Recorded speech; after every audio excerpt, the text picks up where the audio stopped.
Joining me Yes. now ahead of his APFC debut, the co-main event of APFC 7 on Sunday night, James Pfeiffer. How are you feeling, my man? We're almost there now. I feel great, man. I've been in this game for a while. I've took care of my body. I'm used to this by now. I'm used to main event. My past, I think, 3 fights were main event. So to be co-main event, that's pretty especially for a card like this, it's nothing. It's mentally, it's going to be nothing different other than I get to fight sooner. Hey, he's just hungry for activity. You love to hear it. Your pro career debut, sorry about that. You drop the debut, then you go on this absolute tear. A lot of fighters always say that first loss as a pro just sparks another fire in you. Is that the case with yourself?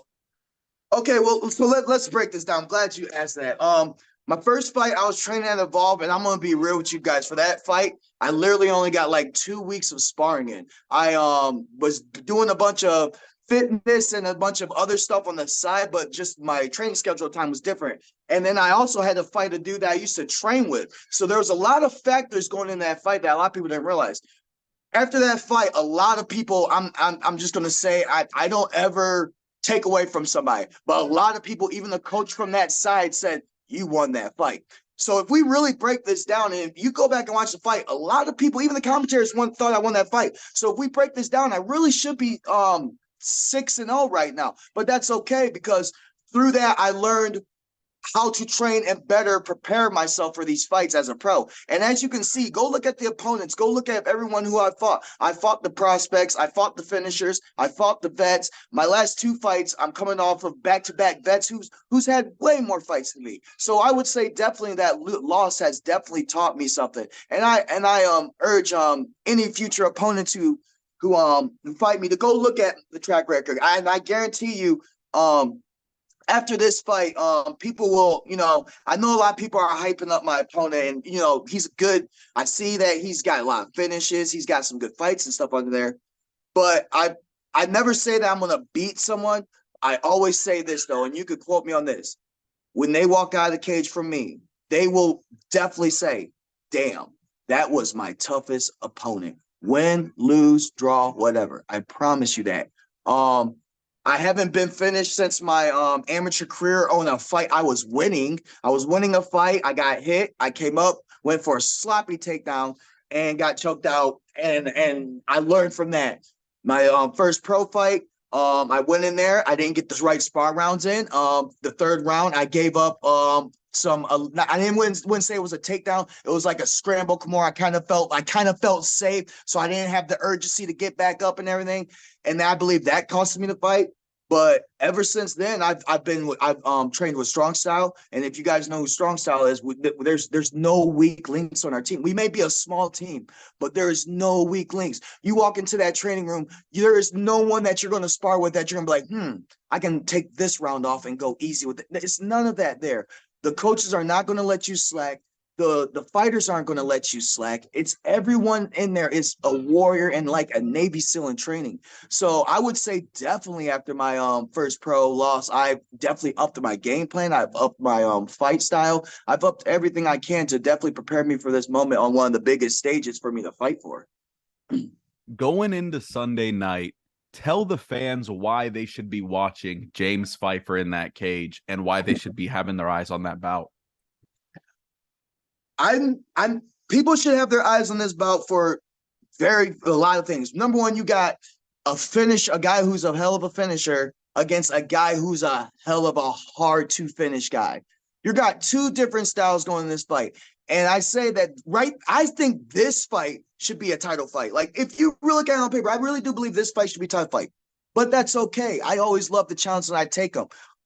People should watch this because this is going to be a banger. This ain't going to be like a one-sided fight where someone's going to come in, take someone down, and then, choke them out and everything. You're going to see from James Pfeiffer, you're going to see high wrestling, collegiate wrestling defense. You're going to see great boxing. You're going to see very good kickboxing. You're going to see the pressure breaks pipes. You're going to see James Pfeiffer brings pressure. He's not afraid to get in there and get violent. He's not afraid to get hit. He's not afraid to go to the judge scorecard because he knows if it goes to that judge scorecard, he knows he does everything to bring the violence and bring the pain in that fight. So people who want to see a fight, they're going to see a fight. There ain't going to be much of this, taking down, holding down stuff. People try to, the thing is, people try to go to my fights and they'll look at him like, well, he does this. Well, go back and look at my last fights. I can wrestle, I can strike, I can scramble, and I can definitely go the distance. You're going to see a complete MMA fighter in this case. Someone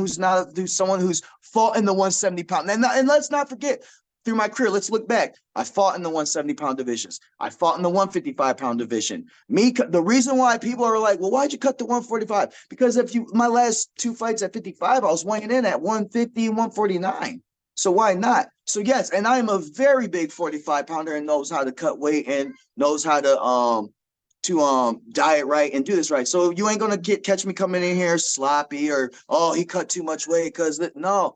I'm always on point, and this is probably going to be the best fight on the card as far as pros go, because you got 2 talented 145 featherweights that are ready to bang it out and ready to go. You fight with such a fast pace, yet you have so much cage time. Do you think your experience in the later rounds will really help you in this one? Oh, yes. And that's what coach said. When we sat back and we broke this down, they're like, look, some guys are finishers and some guys are grinders, but some guys you just can't finish. He's like, you're just one of those guys that's a grinder, that's hard to finish, and has got the cardio to go. Because I always say, let's break this down. When GSP was finishing everybody in his early career, everybody was questioning him. Oh, he can't go the later rounds. He can't go the later rounds. Then when he became a champion, he was going 5 rounds dominating. I mimic a style of GSP because I don't give a damn what anyone says about as far as the finishes and all that goes. I believe that my schedule with the opponents I had has been tough, and they're definitely tough opponents to where finishing them would have been awesome, but I'm okay with just getting the victory and fighting my game plan. My game plan is to go in there, have a good takedown defense, which had led me up to this whole point, have great cardio, have a great kickboxing, great performance in the boxing in every area it is to perform.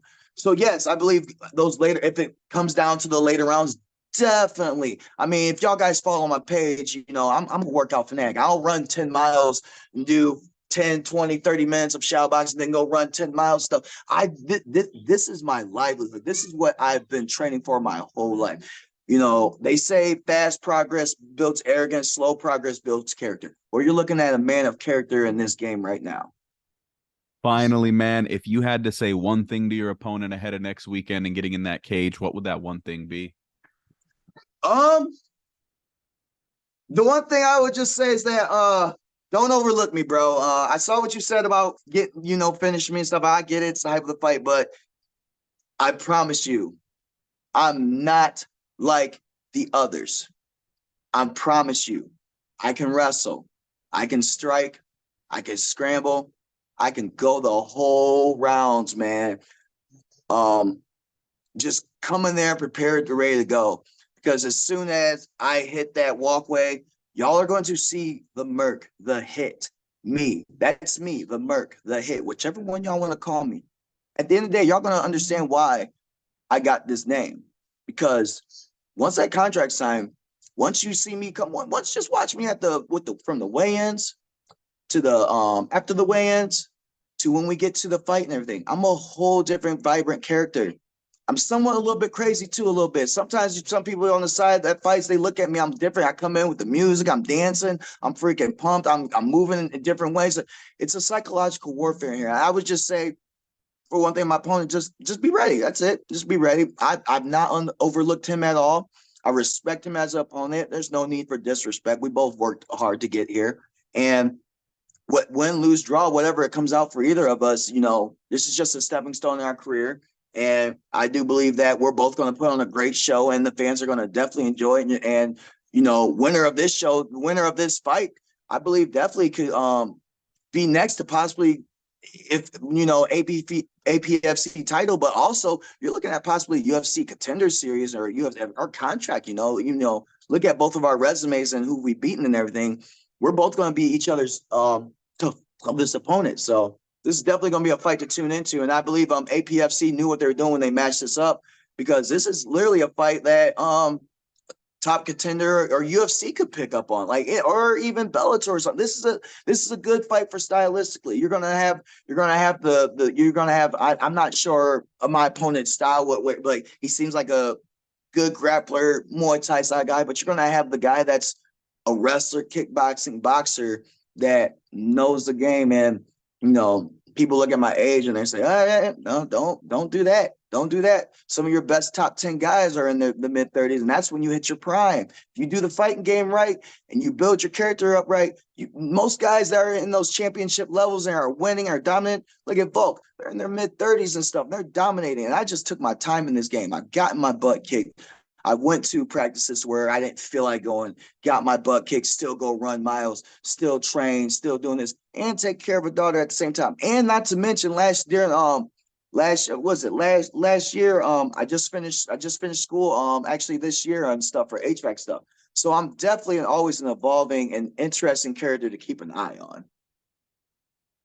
James Pfeiffer peaking at the right time, and he gets to put it on full display next weekend, or the co-main event of APFC 7, Hammond, Indiana. I hope you're ready for this one. Make sure you're subscribed here, tuned into the prelims next Sunday, and catch the pro portion on UFC Fight Pass. James, thank you for joining us, my man. I'm sure we'll be speaking soon enough. Yes, sir. Thank you, guys. Much love, guys.